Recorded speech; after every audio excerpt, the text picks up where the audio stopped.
యశ్వంత్, మొన్న మనం ఒక ట్రిప్కి వెళ్ళాం కదా, అప్పుడు నాకు డౌట్ వచ్చింది. ఎన్నో డౌట్లు క్లియర్ చేసామే, ఇది ఒక లెక్క. చెప్పు.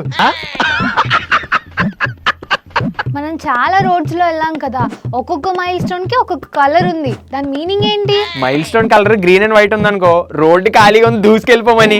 ఎల్లో అండ్ వైట్ అనుకో, కొంచెం జాగ్రత్తగా చూసుకొని వెళ్ళమని. మరి బ్లాక్ కలర్ ఉంటే? ఇక్కడ ఈ ఎండ మండిపోతుంది, కాకిలా మాడిపోతావు, ఏసీ వేసుకొని వెళ్ళమని ఆ రోడ్డు చెప్తుంది. మరి ఆరెంజ్? అక్కడ ఆరెంజ్ పళ్ళు చీప్ గా దొరికితే కొనుక్కోవచ్చని. అయితే ఈసారి ఆ ఆరెంజ్ మైల్ స్టోన్ ఉంది కదా, ఆ రోడ్ లోనే తీసుకెళ్ళి చీప్ గా ఆరెంజ్లు కొనేస్తాను. అది తీసుకెళ్తానులే, బోల్డ్ అని కొనుక్కుంది గానీ. సరిపోయారు ఇద్దరును. రే తెలిస్తే తెలిసింది చెప్పాలి కానీ ఏట్రీ అబద్ధాలు. ఇందులో ఏం తప్పు ఉంది బ్రో? లేదా మరి yellow and white mile stone ఉందనుకో అది నేషనల్ హైవే రోడ్ అని అర్థం. అదే green and white mile stone ఉందనుకో అది స్టేట్ హైవే అని అర్థం. అలా కాకుండా బ్లాక్ అండ్ వైట్ కలర్ లో మైల్ స్టోన్ ఉందనుకో అది city road, and orange and white colour లో మైల్ స్టోన్ ఉంటే అది విలేజ్ రోడ్ అని అర్థం. అంతేగాని ఆరెంజ్ కలర్ లో ఉంటే ఆరెంజ్ ఫ్రూట్స్ స్వీట్లు అమ్మేస్తారని కాదు.